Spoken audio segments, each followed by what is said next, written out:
I know we like to look at the end result because it is so salient and people dying, early death, young people committing the crimes. It's just young people hurting young people and then randomly hurting other people.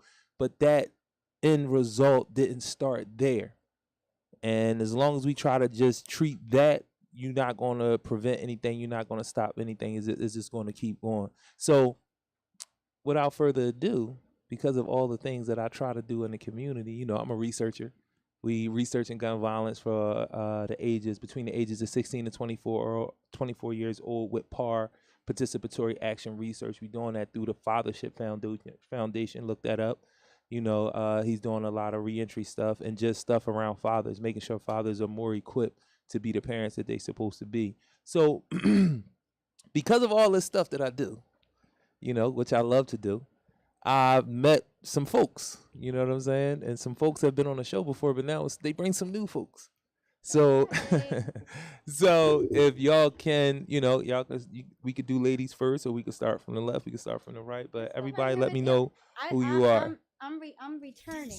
She's a return. She is a return. She is friend of a show. Friend of the show. She is a friend of the show. I love to say that when people return. Absolutely. She is a friend of the show. Thanks for the invite. And she's bringing some more friends, which is always good with friends of the show. When they come back, I've never had somebody come back by themselves. Every person that ever came back on the show came with somebody. I've never had anybody come back. And I've been doing this for 2 years. That says something about you. Yeah, I've been doing this for 2 years, and I always think about that. Like, every time somebody comes back, they always bring new people, and then those new people somehow, some way wind up bringing back people. Keep doing it. You guys are my pay for this.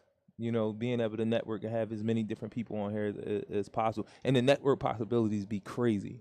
Like, that's something that I learned. Like, I always look into people. Like, that's the money, if you want to call it that. You know what I'm saying? Those relationships that you have with people, those real networking possibilities. You know what I'm saying? About a common thing. Like, we can network around money for a variety of different reasons. But when we have that common thing, whatever that is, and we network around that be the one that give you the abundance. That be the one that give you that value back. You know what I'm saying? Even though we can make a couple dollars, this is a capitalist society. I have a lot of conversation around that. But like I said, the folks that come on and come back and bring more people, that's how I get paid to do this. But I do take any donations, monies, y'all want to advertise and pay, all that good stuff. But we don't normally do that. But can everybody introduce themselves? Sure. I'll start first. Well, one, thank you for inviting me to the show. Thank you for coming, brother. Thank you for telling me about it. It's my first time here. Didn't know you were a recurring guest. But my name is Eli Prosper. I'm the community school coordinator at Logan Elementary School, literally a quarter mile down the street. And I didn't even know this was here. Nah, this 20 years, man. Black-owned business. Listen, I know it now. Y'all not going to be able to get rid of me, just like Damaris to my left. But yeah, so I've been here at Logan for the last almost a year. But I've been here in Philly for about 6 years. So just now spending some time up here. And really what my role is to funnel in as many resources as possible to elevate quality of life and education in the nearby community. So that's what I do. Okay. Yeah. I like the sound of that. Thanks, Eli, for coming and accepting the invitation. Something about Jarue is all about community building and network and giving back to our people. And when I met you, I saw that spirit and that light within you as well. And I was like, nah, I got to hook these guys up for real because they're going to do great work for the city of Philadelphia. And that's super important. And so when we have to stick together, we have to stay together and build our community. Yeah, same for you. Thank you. So, Jarue, thanks for having me back. I don't know if you know, but I got promoted since the last time Oh, man. Then that means it's a job for me at Math Motivators. That's what right. I heard. Nah, congratulations. Thank you. So now I'm actually the regional coordinator of Mid-Atlantic, and I have here my partner in crime, Brandon. Okay, Brandon, I'm the Philadelphia program coordinator for Math Motivators. Okay. Yeah, so my role is just to make sure the programs run smoothly. We're working with Logan and the Cornerstone, and I'm thankful that Damaris gave the invite for me to come along. Yeah, so if you guys don't know about Math Motivators, from the last time we were here, hey Carlita, how are you, boo? I miss you. Shout out to you, girl. I was hoping to see you today. Carlita be grinding, In spirit, I got you, boo. for math motivators, guys, we provide free math tutoring to kids who need it, want it, and cannot afford it. And just so you know, we are currently closing out our spring programs, but we are ramping up our summer program. Right. Registrations are live. So if you need free tutoring, it's virtual tutoring. All you need to do is go to mathmotivators.org. Find us on Instagram, Facebook, Math Motivators. Just look us up. It'll be the little pie symbol with a green circle. That's how you know you hit the right place. Gotcha. Register your students. We start 3rd grade to 12th grade. We've actually have expanded even to supporting some college students who have reached out to us, who are struggling with like college statistics, college algebra because of the pandemic. So we've actually now are starting to support students in the secondary education, even students with GEDs struggling just to pass the math portion.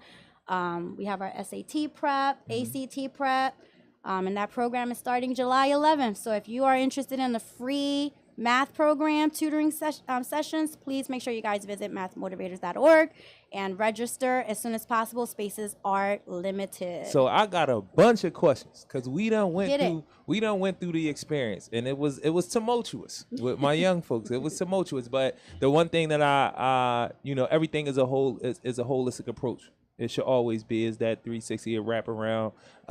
You got to understand why are you late. I need to understand what's going on at the crib. I need to understand what's up with mom. I need to understand what's going on with transportation and the population that we are serving.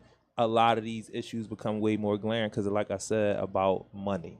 Yes. You know what I'm saying? When you living in these areas and you understand why folks unfortunately are living in these areas and all the issues that come. So I'm trying to get a reboot with all of my kids because they need it, and we have a high school diploma program starting at the center. So the first thing is when somebody gets kicked out of tutor, and y'all know why I'm talking like this because I know y'all watching it, and if not, your mom is watching it and she's gonna relay a message on why I'm talking like this after it was so rosy and kind and loving at first. So I had about 4 of my young folks and nobody made it to the end. Aww. I had 2 of my other young folks through one of the parents that volunteer. Her 2 young folks made it all the way through. So we were very disappointed in this because we felt like systematically how we were moving at the center, we need, and we do. Okay. You know what I'm saying? And we have to get that interest up. Like for me, it's like math isn't everything, yo. You gotta have this. You gotta have even the basics. You gotta be very proficient. And something I talk about a lot is the world we live in is very mental, yo. Like very mental. Everybody is coming up with strategies and systems, and if you're not a critical thinker, you're not gonna make it. But that's not taught in school anymore. Right. It's really not. Math is the basis of that. Critical thought, problem solving. Math is the basis of everything. Everything has an equation that's attached to it. And for me, I'm excited. Like, yeah, we're going to get it. And it's like, I got to get my young folks motivated because I know they want. You know what I'm saying? I know they want. And this is one of them core things where I'm like, yo, if you get this is the basis, the foundation of so many things. Anything you want to do in life, you're going to have some level of math. Because like I said, the equations are everywhere. You know what I mean? And again, a lot of us are behind because we don't have critical thought ability. And why that is, you can put it in a lot of different places. Like I said, the systems, the parents, whatever you want to come up with, but our children are not getting it. You know what I'm saying? So what does that look like, me getting my folks back into it again this summer? What does that look like? All they have to do is re-register because we do new rounds. Okay. But the reason that our program is free is because it's all volunteer based. So we have actuaries who volunteer for us, engineers, scientists. We have college students who are in the education field but have a strong basis in math and strong foundation in math. Those are our tutors. So because they are volunteering their services to us, we value their time. Right. We love our tutors. Right. They're super important to us. So we are in the process of revamping because of some of these concerns that you're saying. Like, we understand everything that you're stating. Right. So we are revamping some of the requirements of staying in the program, and we're looking at all of these things because we want to take all that into account. Right. We understand those situations do arise. But we also want to hold our families at a high level of accountability yes, too. Yes. But all they have to do is just re-register. So if they're interested, you just get another and they chance. they all gonna be on there. Don't worry about it. They just need another chance. Don't worry about it. And we got some more. We got some more. And then with us doing the high school diploma program, I'm sure we're gonna have some other folks that's gonna need that, and it's already gonna be there in the center for them to be able to take advantage of it. Now the other thing is, what do y'all do promotion wise? Do y'all do any like workshops, clinics, stuff like that? The summer season. We do the basic. Well, the workshops the clinics that we're doing is under Money Mentors, which is the financial literacy program. So that is the program, and that literally starts from 8th grade up until high school. So we do have to what's the word I'm looking for? Accommodate the program a little bit so that the 7th graders and 8th graders and 9th graders may not receive the same material as the higher level students because they have higher levels of thinking, more math involved, like the compounded interest. The 7th graders don't even know what that is yet. Right. So we focus more on the younger levels of like, what is a need? What is a want? What is a budget? What is the difference between a checking account and a savings account, or a debit card and a credit card? What is retirement? Why is retirement important? What is tax? Why do we pay taxes? Right. How to write a check. Let's be honest about it, because there are a lot of kids that do not even know what a check is. And for that, me being a returning citizen, we have a reentry program as a part of Cornerstone, as a part of just Eddie's House in general, and that information is needed for people coming home. Because I remember, I read a lot of stuff about banking and credit and all of that, but everything is different when you dealing with it in real time. You know what I'm saying? When you got this whole budget plan, and for me it was years in the making. I'm gonna do like this, I'm gonna do like that, and then you get into life. You didn't make that plan with a child. You know what I'm saying? Sure you didn't make that plan with a partner. You didn't make that plan. Staying with a relative, or you know what I'm saying? You didn't know how far you was gonna be from work, and you needed a car. You didn't need a car. Like, you know what I'm saying? Like, you can envision those things, and you can come up with like, I'm gonna save this much every month, but then you get into a real time. So a lot of brothers and sisters who are coming home, they need that. So is it strictly could that be expanded to folks that like a re-entry part of it, or for the what you was just talking about, the money, like the money motivators? That's Money Mentors. Money program. Mentors? Yes. Yeah.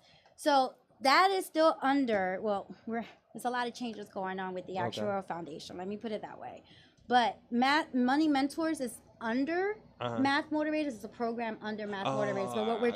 But what I'm hearing, don't quote me on this, but what I'm hearing is that they're going to separate the programs and make them two separate entities. However, it's still going to be under the Actuarial Foundation. No, I got you. But then, and then the high school level, that plan, we even have a simulator to teach the kids, well, if you decide to take the college track, right. versus going straight into the workforce, how much debt are you going to be in? Is it worth the debt? How long is it going to take for you to repay that debt? Okay, how do you invest? We have a simulator for that. So investments, how do you invest? How do you watch your investment and your money grow or not grow? When should you take it out? When should you invest some more? I got a question. So that's, and there's a simulator with that we give the kids. I think it's like $10,000.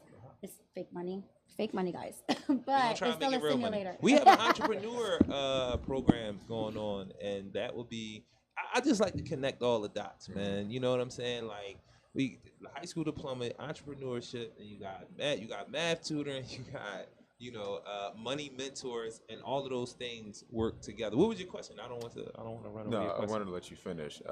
But one thing I'm thinking about, with all this is the power of habit. And the older I get, the more I am learning, but the more I've learned that it's harder to put in practice if your habits don't accommodate for the new things that you've learned. Right. So does Money Motivators or Math Motivators help with the habit aspect? Do you tap into the psychological? That's the goal, is to build a mentorship with the student. So that is the goal, right? And our goal is also to maintain the same students in our program. So we definitely want the students to come back, because that's when we're going to see the growth. Right. And if we have the same, we actually have a few students who came back this year. We actually received an email today, and the student has been with us for 2 years, and the parent wrote us this beautiful email of how much the student has grown, her confidence, her mindset. We have many students who come in and say, I hate math. I can't do math. I'm not good at math. Right. And it's just because they didn't have the opportunity.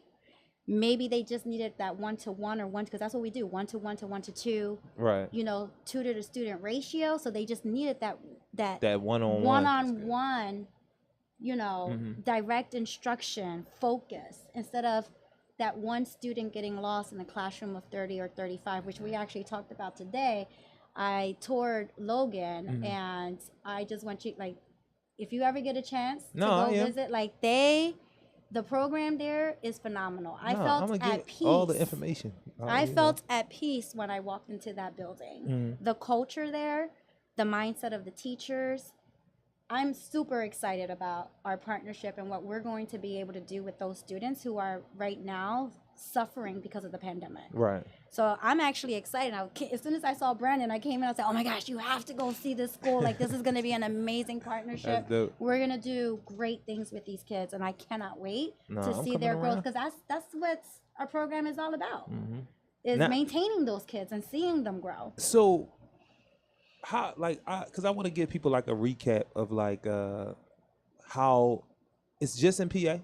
No, we are a nationwide like program. Give us a like where y'all at, how oh my gosh, we're everywhere, because you saying regional this and that, so my that means region something. It does. My region, I take care of New York, New Jersey, Philly, and Pittsburgh. Okay. And right now my former boss is now taking care of like Florida, North Carolina, Georgia.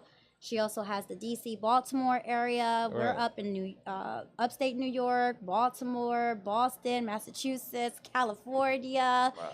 We're everywhere. Like, we're everywhere. We're it's, in over 30, funny 30 cities because right I've now. been talking a lot about the things that I want to be a part of, and I'm making myself a part of is like national movements. Like I do.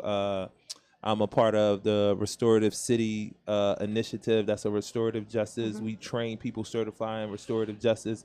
And that's like it's a national movement. The same thing with the Credible Messenger. The motto is popping up all over the country to not just to deal with violence, but just help bring resources, like have those pillars in the community who are there to serve the community. Like they're in the community, they from the community, they understand it. Because one of the things about getting hired, we want you to be indigenous to the community that you work in. So you actually know the players involved, so to speak. Like you actually know the folks, and you going through your own journey. And because we hire a lot of returning citizens. So you have an understanding of how did this community get like this? And then with our training, we just want to bring you into more understanding. Like I had a question about, I was telling them when we teach restorative justice on the first day of introduction, we talk about the history of policing. We talked about the history of disinvestment, the history of disenfranchisement. And I was asked the question of how would that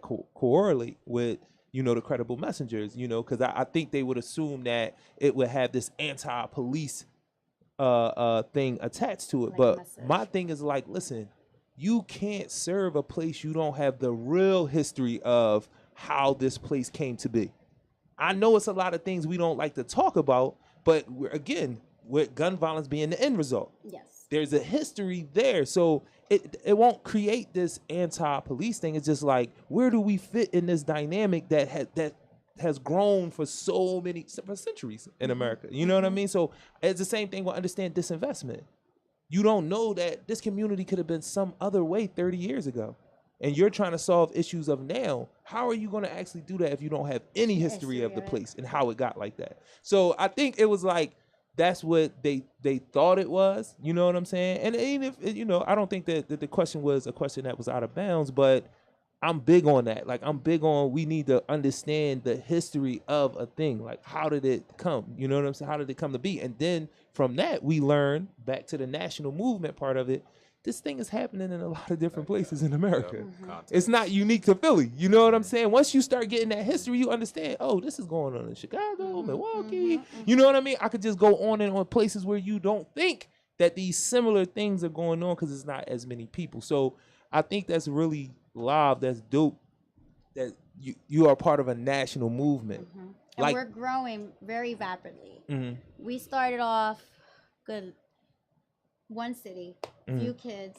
Our founder, who was an actuary, he then went into education. He decided, you know what, I'm going to start tutoring, making $100, $150 an hour. Right. And then he realized if kids in the suburbs need tutoring and need support, then kids in the inner cities also need tutoring and support. They just cannot afford it. Right. So he started the foundation to give back to those communities, to our communities. And we started off with a few students, then we went to 300, then we went to 500. This year our goal was 1,500 nationwide, and I think we surpassed that goal. I have to look at our data, but I think last week or a week before we were either very close to it or we have surpassed it.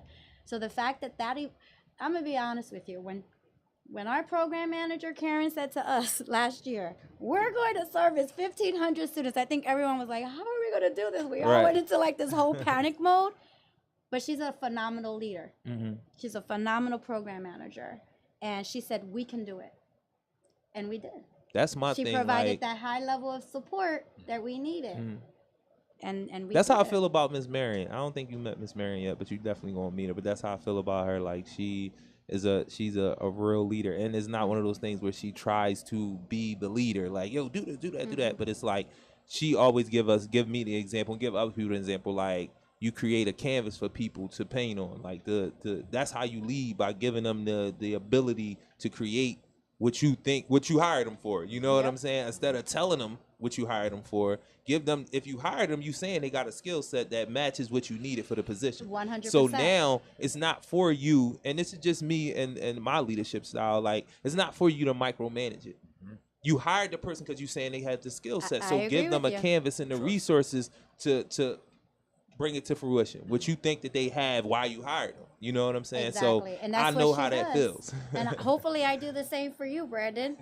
I know how that feels. Okay. I was like, come on now, have my back. He's on camera right now. Right? Nah, definitely. No pressure. You gotta say all the right things. All the right things. So before I get a little bit more into the brother right here, I do want to ask you this. How does, because you said, I got a promotion. So how does that feel to be like, all right, I was doing Philly or Harrisburg or Southeast PA, and then it's like, I got 5 cities, 5 states under my belt that I got to handle. Like, how did that feel personally for you? Like, I mean, hello, it was great. Because one, I felt like someone actually recognized my talents, Right. And they were constantly giving me more work and more work. And I'm like, I think they're going to do something. Right. Like, something's coming down the pipe. Like, I see it coming. And they just kept adding on more things. And I was like, oh, take that and run. Recreating, helping support, providing insight, finding holes. Because that's what it is. Like, my mind works like, okay, where are the holes? How can I fill those holes? What is needed? Where's the gaps? Where are the gaps? And how gaps? can we make this better? And I believe in continuous improvement. I love to take what we currently have and look to see how we can improve. Hold on. Because I know Carlita is watching it. Carlita always, she was like, you never satisfied. And I'm very. But I know that there's more. There always. You know what I'm saying? There's Especially from her. Like, I know that there's more. And we've had the conversation, so she probably like, well, we already talked about that. But I just, sometimes you need to hear other people say it too. Like, it's not a thing of you haven't done good work. It's like, but we can always build on it. Exactly. You know what I'm saying? I'm not saying, yo, this gap right here. Let's be like, yo, do you ever come to the center and just be like, yo, it is running amazing? No, I'm probably never going to come. Never. I'm never going to come to the center and say, this is amazing. I'm always going to find the next improvement that we can have going on. And it's not to say that we aren't doing amazing. You know what I'm saying? Not at all. And it's you just have more to trust do. your team. And we all have different skill sets. Like, Brandon is great with certain things. I'm great with certain things. My other team members. So we come together and we're like, share what you just did. Share your best practice. How did you get those numbers? What did you do? So when we come to our meetings, that's how we're growing together. That's what's up. And when we're building that team, it's one band, one sound, and that we really do believe that. I love our team and the people that I love my that's job. That's how it be. Like, I really do. You be around, and people think, when you're in a leadership position, like, people be thinking, is like, how are you looking at me? I try to be very clear with that. Like, how am I seeing you? You know what I mean? So, because I don't want you moving around thinking, well, maybe he think this, maybe he think that, because that's gonna keep you from pulling the trigger on something that might be really good. Like you thinking that you're staying within the lines so you can make sure you're doing a good job, but really, I need you to, that's the reason why, again, the skill set. I employed Think you. I outside that asked for you to be here because I know I feel something, I see something. You know what I mean? So it's like you constantly want to be like, yo, I see what you're doing. You know what I mean? I see you. I'm big on that, like constantly reminding, not so much giving somebody so much props where they get, complacent, but it's like, let them know you see them. Like, and I see the what you're doing. gratitude. Right. Sharing the gratitude. Yes. And that's something that I can say my former boss did for me, my new boss, which is Karen, my program manager, Virginette. And I can only hope that I'm continuing that same pattern of leadership, because it's one thing to work hard, because the work we do is hard. Yes. It's nice to be recognized too, and having that level of gratitude. And I don't go to work to be recognized. I do it because it's within myself and the passion that I have.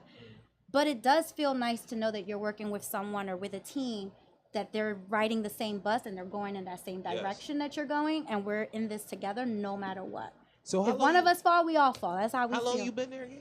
I've actually it's been, August will be 2 years, so it's a year and a half. So and I was promoted about 2 or 3 times, like given more responsibilities, and then they finally was like, hey, there's some shifts going on, and they moved us around, and here I am. Now, I do have another question. I'm definitely going to get to you. I'm definitely going to, but I do have one more. You sound like a proud big brother. You sound like a proud big brother. Because I have one more. No, because it's like when I first met you and we first started talking, like we both, it's like you feel that energy with somebody, like you creating something over here. Man, I'm creating something over here too. We need to get together. We need to get some other people involved in this. What are you doing? What are you doing? You got something else going on? This is something else we sent. I'm going to send you some more stuff because, and I'm like, yeah, bet.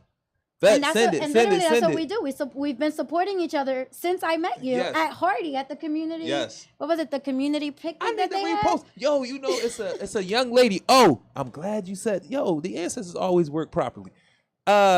Speak to the King. Make sure y'all check out Speak to the King on Instagram.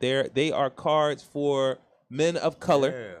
You ever you hip? Yeah. You hip? Yo, we was with her last night. We read some of her cards. We definitely gonna repost it. But I met her and this young lady here at the same event. And it was like, and it's crazy because when Carlita reposted like us doing that, walking around, that was like one of the biggest joints I ever had on Instagram. Like the music was good. The people we were talking to, it was real dope. And relationships have lasted.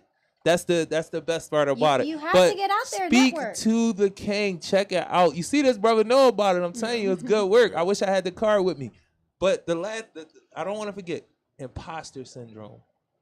Do you know what that is? No, I've never heard it. So in certain, like when people get like a lot of money or like promotions or you get like put in a position you never thought, like, you know what I'm saying? You come out of college and the first job you get is the job you wanted. And it's like at the beginning of it, you be having imposter syndrome. Like, is this like when you get the first check, you be like, is this real? You know what I'm saying? When you walk into the office and they like, well, we're waiting to hear what you have to say. You know what I'm saying? You go through this thing of like imposter syndrome. Like, is this really happening? And it can be a kind of an anxiety and all that. I mean, don't get it twisted. I mean, it was a lot because when I was told, I was like, oh, so I'm gonna manage my own team? Like, I have multiple cities now. At first, I'm like, oh my gosh, can I do this? And then I said to myself, nah, you got if they see this in you, you can do it. There's something in you that they're seeing, and they keep giving you more and more responsibilities. And I was like, they're testing what you can do and how quickly you can turn it around. Nah, it's crazy. And I'm like, let's go. And when I would say, let me pray on this. Right. Let me pray on this. I prayed on it, and I said, you know what? I love what I do, and I have a passion for it. And I love people. I love networking. And thanks to you, like a lot, because of you, we've expanded a lot of programs. Man, I told y'all I got my finger on the pulse. People's like, nah. It's just by networking and going to events, Nah, thank you, man. I went to an event at Temple University, and one of the ladies that was working there heard my spiel, grabbed my business card, took a picture. Within 2-3 minutes, I got an email from Zara Williams at Germantown Friends. Yeah. And then she linked us up, and then now that's how I met him. Yes. See? See? And it's literally just talking and promoting and marketing, and when you have a passion like you do, like he does, like I do, like he does. People you just can't stop. You can't stop that passion. And you being a good communicator. You're a very good communicator. Oh, and my executive director, when she first hired me, that's what she said. She was like, "Yo, you're a really good communicator," and that's like 50% of it. Yes. You know what I'm saying? Because it's kind of funny, like.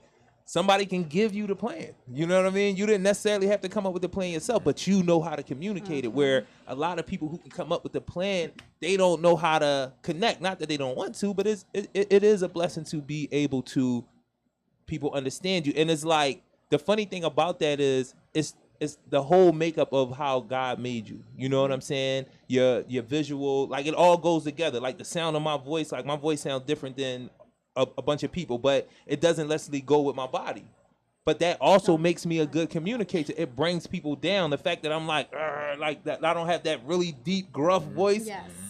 To go along with my size, that would like repel people to a certain extent, you know. But because it's kind of like common after a while, it's kind of like you go from seeing me as the big guy to like, oh, you like kind of like a teddy He's bear. a teddy bear. Exactly. It's disarmament. It's disarmament. But it goes with the whole.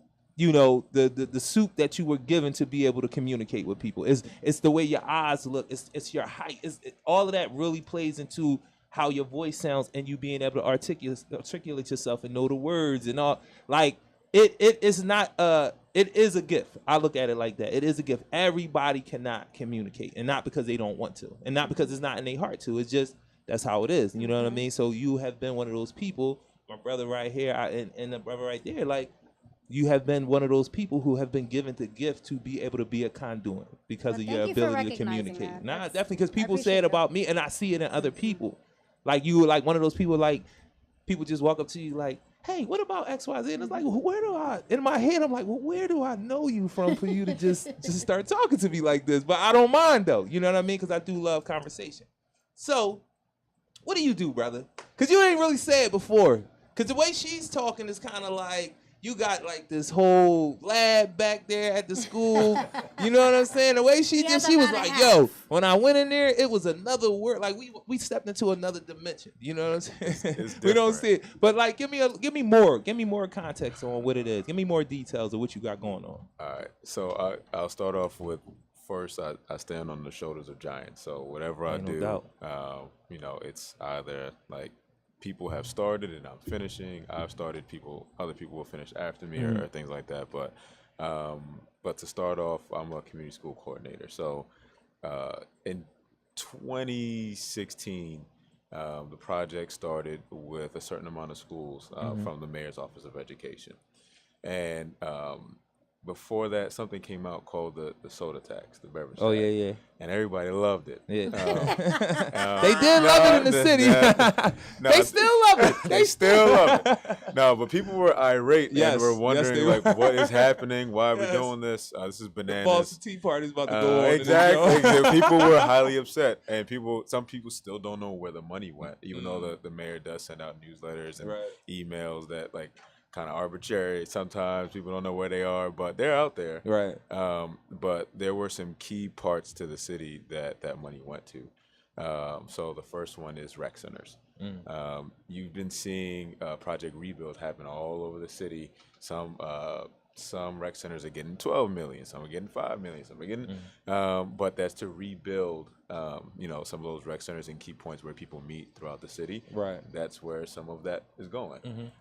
Pre-K, some of the free pre-K to reimburse some of these programs where parents can get a voucher, get their kids into a program so that they can go to work and not worry about, you know, safety for their students. Right. That's another thing.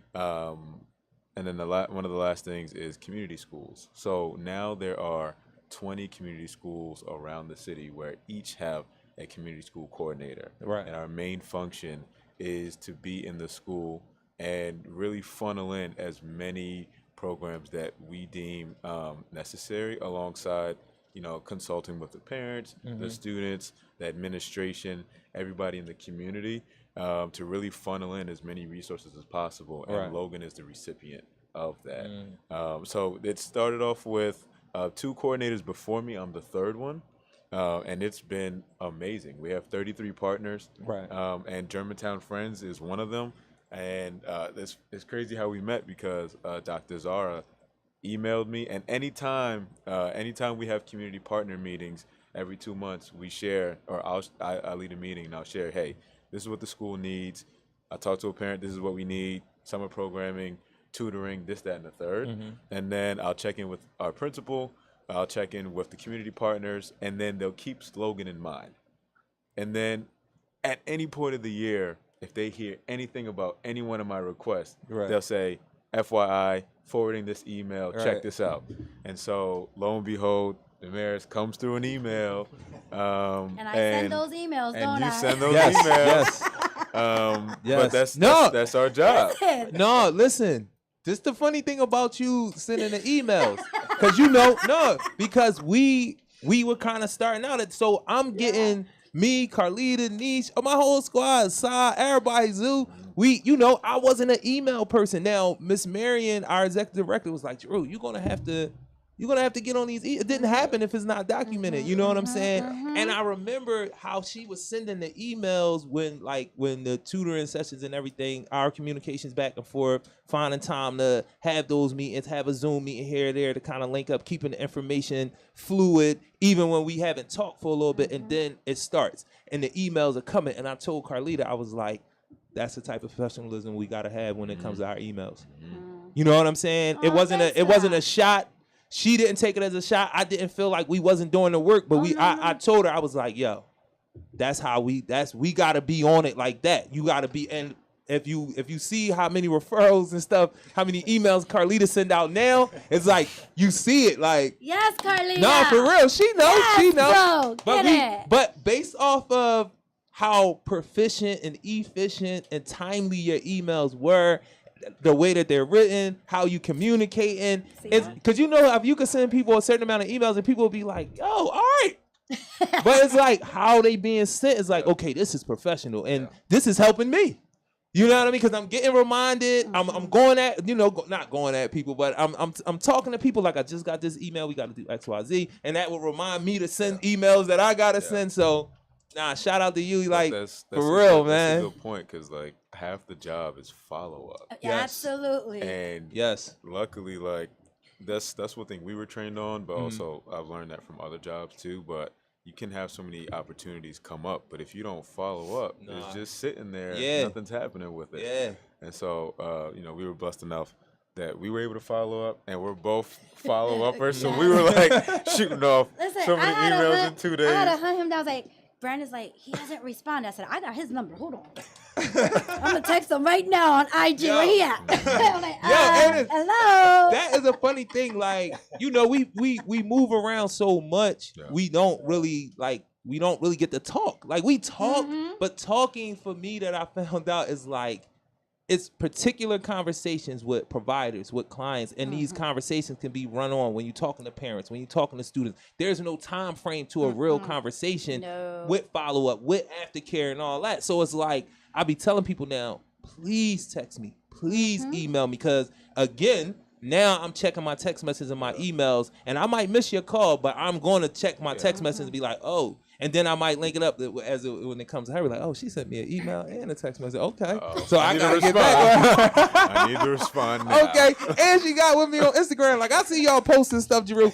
Get with me. But I know listen, when you call, it's, and the thing about that too, and I know from doing the follow-up that you do, it's I let people know, if I'm calling you or texting you and you not responding, it's never going to turn into an anxiety moment with are you ignoring my call? Or it's always going to be I can see you probably wasn't available. I want to get back with you. Please get back with me. You know what I'm saying? Yeah. Whereas because we do live in a culture where people take big slight.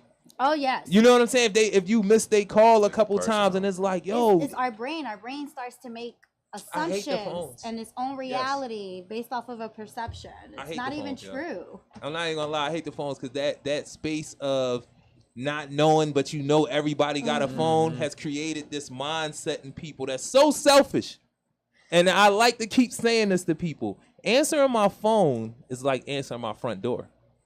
When you call somebody, you're asking them to invite you into their world. It's like you're knocking on their door. If I want to lay in my bed in my house and not answer the door, I have every right to do that. You do.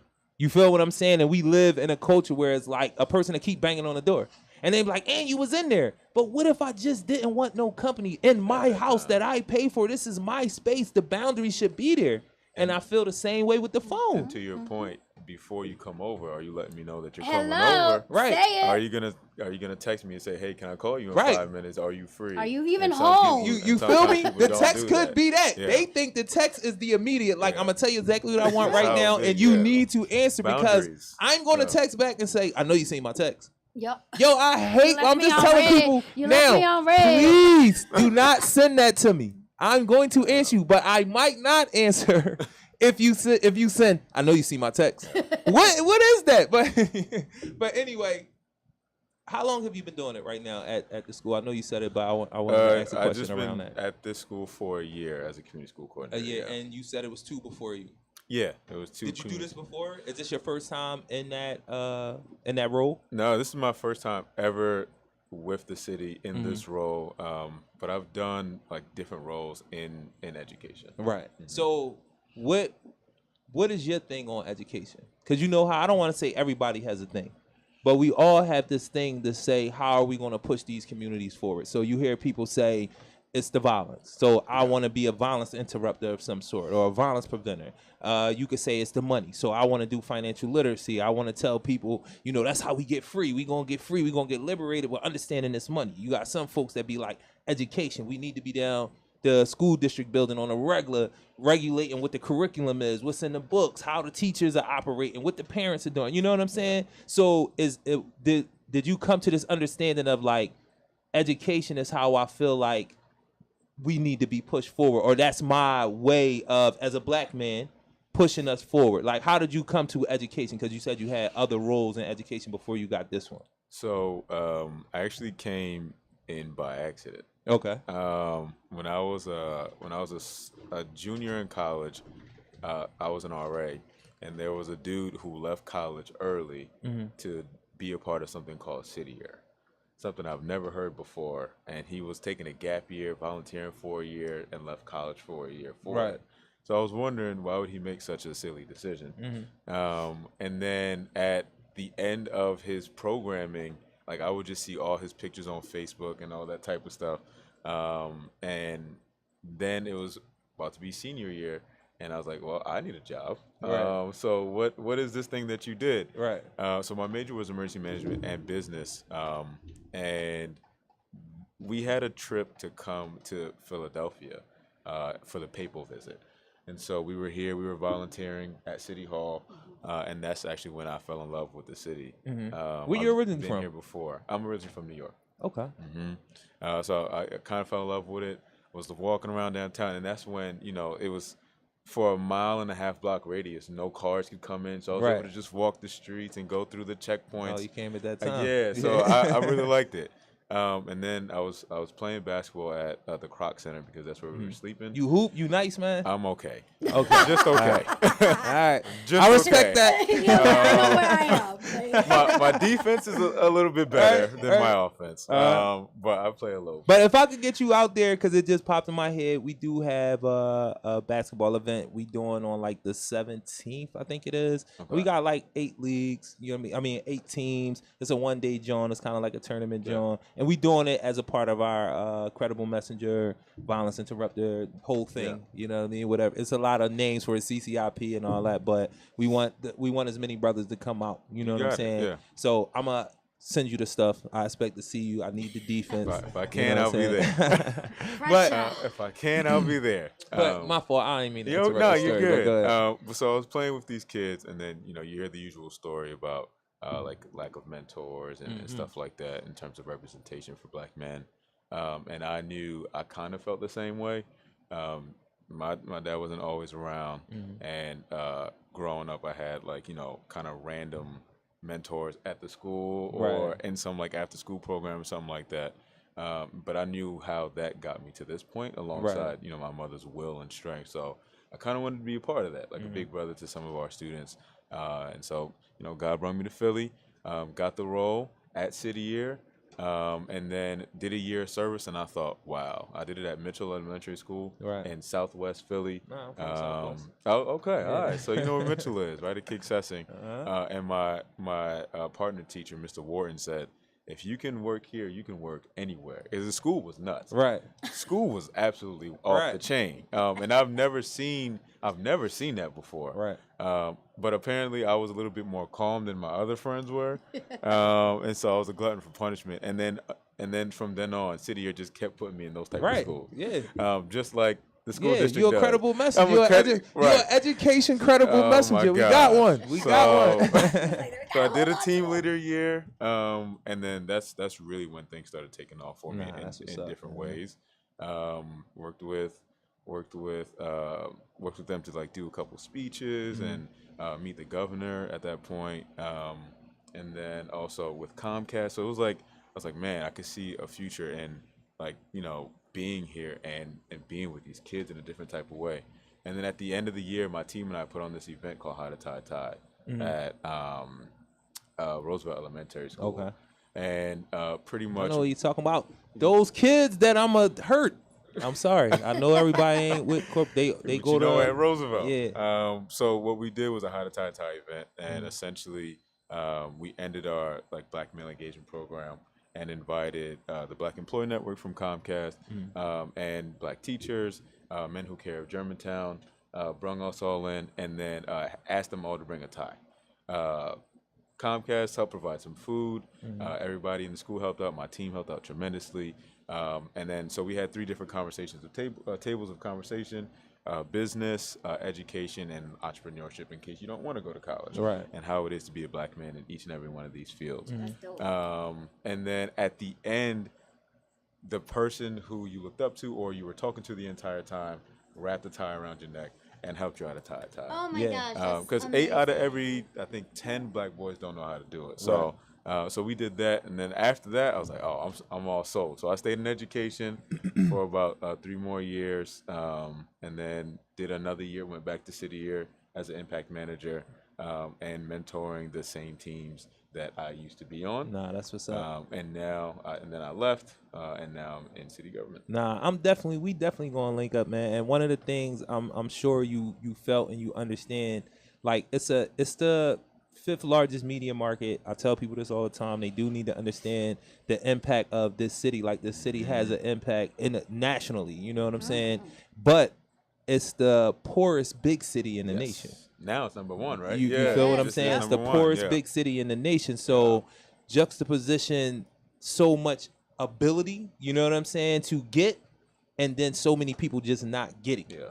You feel what I'm saying? So I what you'll understand, and you already understand it, is there's the nonprofit sector, the serving sector in this city, whether they be professional or they just folks who got it from the muscle, they just want to help, they want to do it. It moves in the city in a different way. It's bigger. You know what I'm saying? So the connections and people looking to help and serve, like that's not going to be hard to find. But what I will tell you is, if it's in your heart, make sure you line up with those folks, because the opportunity for it is so big and the money is actually really there. You'll run into a lot of people who they just want to do events. They just want to do photo ops. You know what I'm saying? They just want to say that they met this person and they know that person. And you feel what I'm saying? And I'm telling you that as somebody that's not from the city. Not that it's all bad. I love doing what I do. I meet amazing people doing dope shit every day, all day. Like really, whether they got the money or they don't have no money. But it is a section, it is a class, and the people who are being harmed, it's not my sensibilities that are being harmed because I do it from the heart. It's the people we're supposed to be trying to help that's being harmed. Absolutely. Me not agreeing with what you're doing is not, and we tend to get into that argument. Like, I'm doing it from the heart, you not. We're arguing, but the people who we're supposed to be serving, they're not. It's nothing happening for them. So I'm gonna put that out there. Somebody that is around these circles, probably know some folks that we gonna find out we know some of the same folks. It's gonna happen, I'm telling you. You'll be like, you know him? Yeah, I know him too. Oh wow. That happens all day, every day. You know what I'm saying? But just be aware of the opportunists. You know what I'm saying? Because they'll sell your work in this city. Like, I don't know, you might be able to hide from them in other cities because of how but it's too close knit, it's too big and close knit. You feel what I'm saying? So just be mindful of that. Not to put a negative on what you're doing, but it's folks That will. There's folks, you know what I'm saying? So, and I feel the energy like, nah, this what I'm supposed to be doing. You know what I mean? I don't want nobody to kill that. Yeah. You know what I mean? Nah, Because I've seen that that too with folks who haven't even been able to see they light all the way. Like they got great ideas, they really doing it, and they get in a couple circles with some folks that completely jade them, and they be like, nah, I'm good, bro. I'm gonna just get a job. And I'll be like, damn, I need you out here though. You feel me? Like, don't just get a job, bro. I need you out here with me, or sis, because it's brothers and sisters. Like, people can jade. That's the reason why I'm saying this to you, because I don't want nobody to get to a certain height and be like, yo, I'm doing it, it's making it, and then somebody take an idea or something like that, you know what I mean? 'Cause I don't really believe in that neither. Like, I tell everybody everything. You know, it's going to work how it's going to work as long as it's beneficial. But go ahead. So, to respond to that, and I think that's why it's good I started in education first. Right. Because how you walk through the school and how you move through the school, you see some of that crap every day. Where our students come from, where some of the adults in the school, and who you meet is I see it all over your face. Listen, I was an educator for over 20 years, so I know exactly. You see them come and go, and you're like, this is not the right place for you, bro. Because burnout is real. Oh, yes, it absolutely is. But I also think Philly kind of builds a certain type of stamina in you, especially the Philadelphia school district. That if you are willing to stay in it long enough, you kind of get past that, and at least if you stay out of the classroom, that's what I've seen. Right.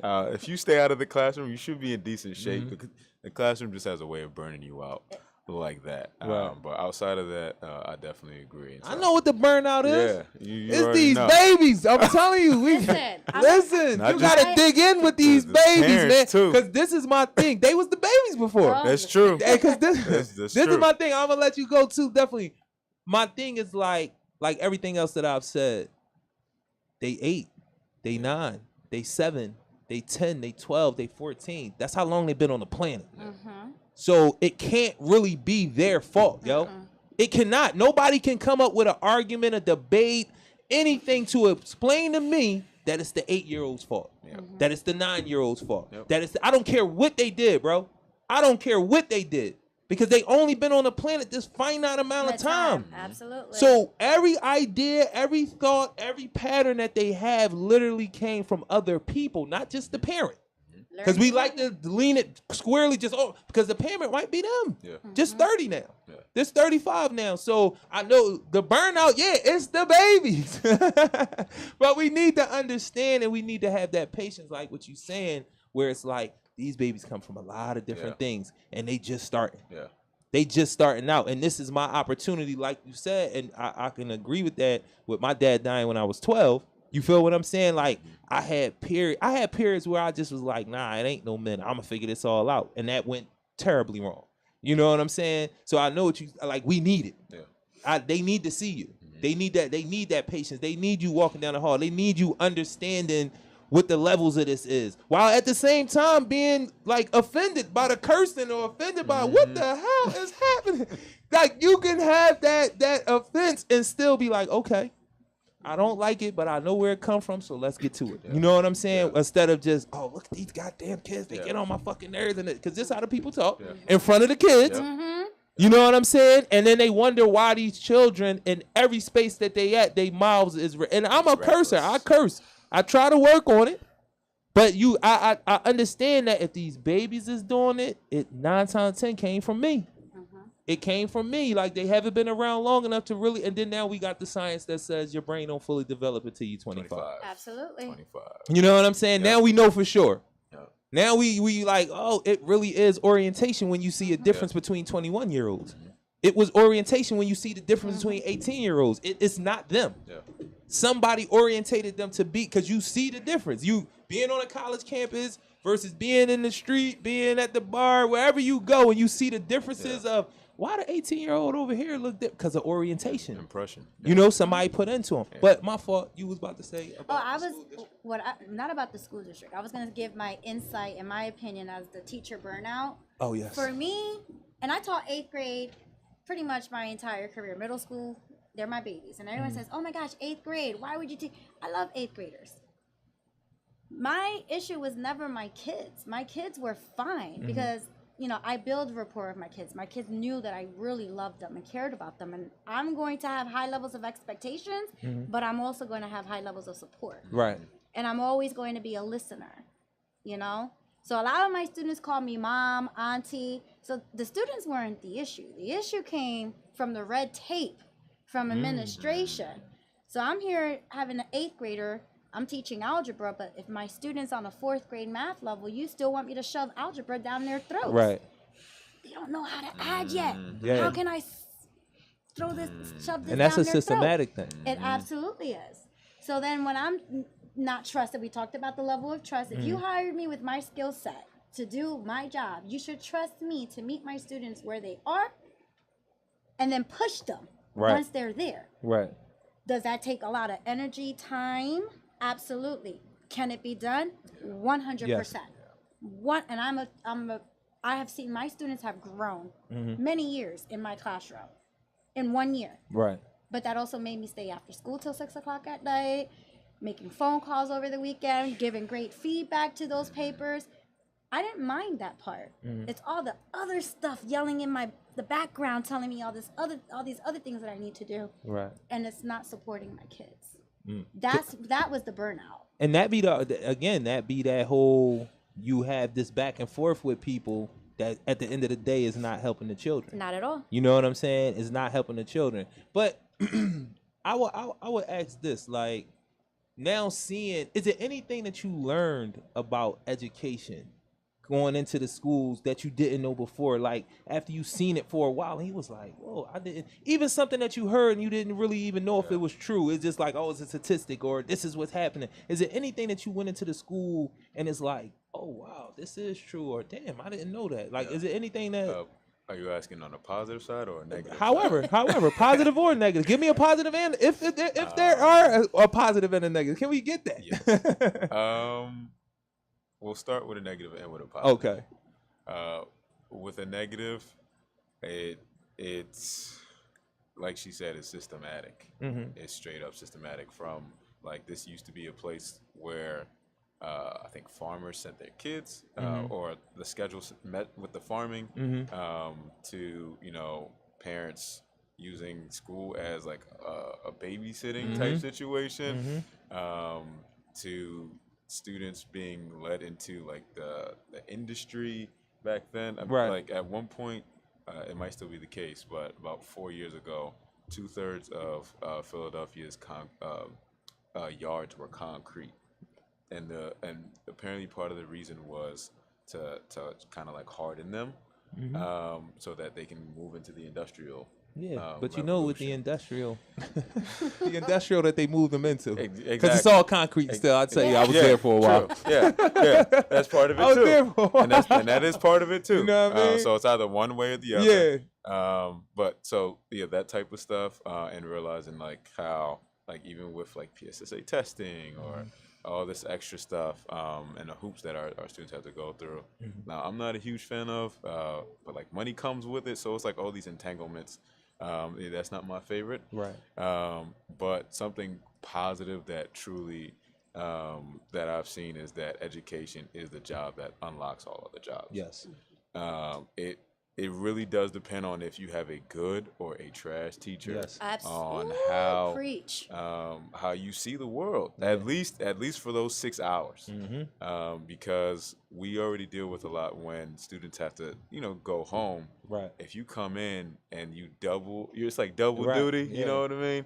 Not to say we have bad parents, but they go through what they go through. Right. And so you're expected that if you're going to be somewhat more educated or whatever, that you at least are sharing something new with these students, and that you have the time and care sometimes to stay till 6 o'clock. Like, I don't always condone that, but unfortunately, with how the education system is now, good teachers usually have those type of habits. Right. Like, they stay till 5, and they're working on their lesson plans all weekend long, and their true break is the 2 months during the summer.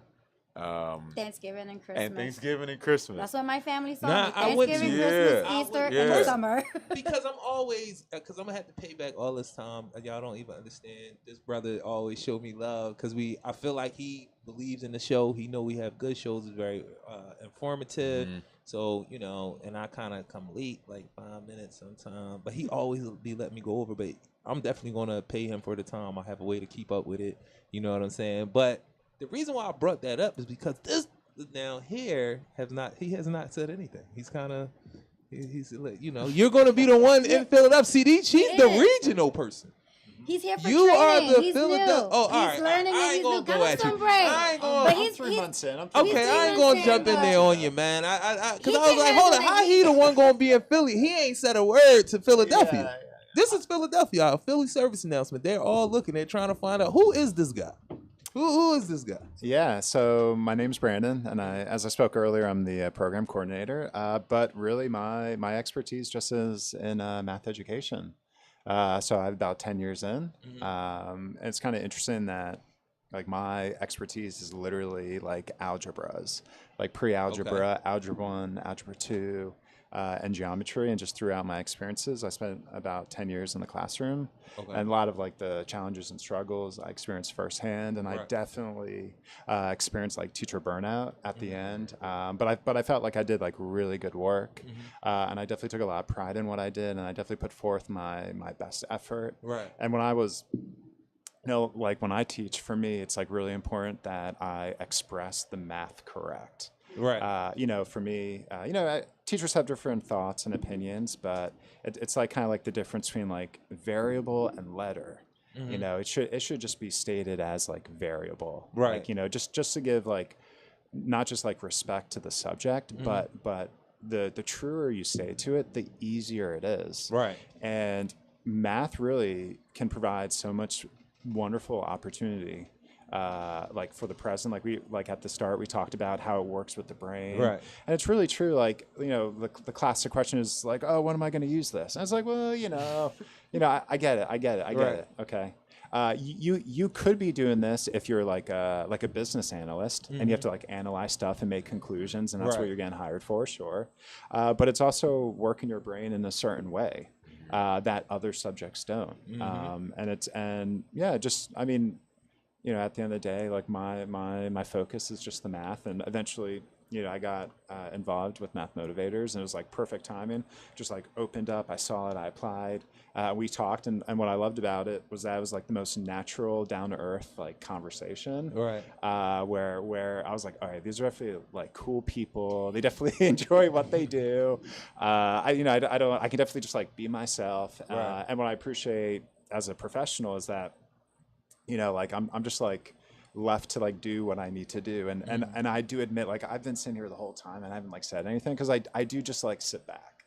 You know, but like when I need to like, you know, come to the, you know, to the front, like, yeah, okay, yeah, I'll you know, all right, cool. I'll do it. That's cool. You got a survey. Yeah. See, that's having that calculating mind, like from math. Like, let me sit back. You know, I'm new to this. My partner, my boss had already done all this. So I'm gonna let her just go ahead and warm everything up. You know what I'm saying? But I definitely dig you, and I love that you said like, yo, make it, keep true to it. Like, don't put too much of your stuff in it. You know what I'm saying? Now you can have your approach to it, 100%, but don't put your stuff in it where you saying you don't have to really say variable, just say letter, and we cool with it. You know what I'm saying? Or vice versa. Do say, but stay true to it, and people understand it better. It goes better. It's that communication thing again. You know what I mean? When you add stuff to it, you can't maintain it because it's not the real thing. I like to say when people ask questions about, like, how do you deal with, like, what I was telling him about being jaded from dealing with people who are opportunists and all that? I say, for me, my vetting system is my consistency. Because if you faking, at some point you're going to slip up on the move. At some point you're going to wake up that morning and not be able to keep up the act. Where me, I'm being me every day. It's not fatiguing. It's not, you know what I'm saying? I'm good. I'm smiling. Like, how you smiling? That's what, because I'm doing what I love to do. I'm consistent. This is what I really want to do. But you not. And that's why I'm seeing so many different faces. You can't maintain no consistency. And that's my vetting system. If you're around me any amount of time, I'm going to keep being me. When you slip, I'm gonna be able to see it. It's gonna be very, very salient. You know what I'm saying? Absolutely. And that's the thing about like what you're saying about the math. If you keep it plain and true to what it is, you're gonna see it. When you add in all this stuff, it's gonna confuse your eyes. It's gonna confuse your brain. It's gonna confuse that third eye. Like you're putting too much stuff in here that's not supposed to be in here. You know what I'm saying? So I really respect that. And it goes back to what we saying about math being in everything. You know what I mean? Like everything is a calculation. Everything. I try to push that on people. Like when I talk about our issues as black folk and other folks of color, it's like it's kind of to the point where we're being outsmarted. Like you said about education, where it's like, yo, I know for a fact that if I introduce some new information, it will definitely change your life. You will definitely operate different than before you had that information. There's no, you know, you can't get that confused. You know what I'm saying? If I teach you how to be a carpenter, if I give you that new information, it's going to completely change your life. You know what I'm saying? And what you decide to do with it, that's up to you. But your life has been changed because you have a skill set that you can do a lot of things with. And that starts with math. You know what I mean? Just to use one example, like new information and that math keeping your brain elastic. Because it is a muscle, like you said, or like it is. You didn't say muscle, but you was like, you got to exercise your brain. Yeah, honestly, it's just a lot of time. You just sit back and just like think. That's really like you're just inside your head and you're like trying to figure out like, oh, okay, how do I do this? And that's why like sometimes like mathematicians get like the absent-minded academic and just like these like interesting individuals. But the truth is like a lot of people that put a lot of time into like a hard science like math, you just spend a lot of time inside your head, for better or for worse. Because stress for you is not figuring something out. Yes. Yeah.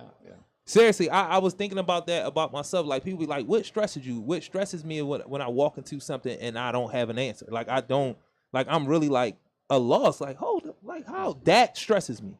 The actual stuff happening doesn't stress me. Not being able to figure it out or at least have some type of intelligent thought to push it forward. If I can't fix it or figure it out, like I push the idea forward. Like I gave you something that maybe you'll figure it out. Like, well, he got this far with it. He didn't figure it out, but this is a key to figuring it out. Like that's stress for me, not knowing, not being able to figure something out. You know what I'm saying? So I can understand that when you get trapped in your head. I'll be telling people like I need alone time, and I think that's why. Like I just need mandatory alone time. It's a part of as much as I talk and love being around people. Like, but it's crazy because I was like this when I was young. I would just be upstairs on the third floor, just in the room. Like my mom would think I'm outside in the backyard or running around. I'm upstairs, and I always tell people this story about I was thinking about death one Saturday. Like I'm up on the third floor of 9, and I'm just like, what happens when you die?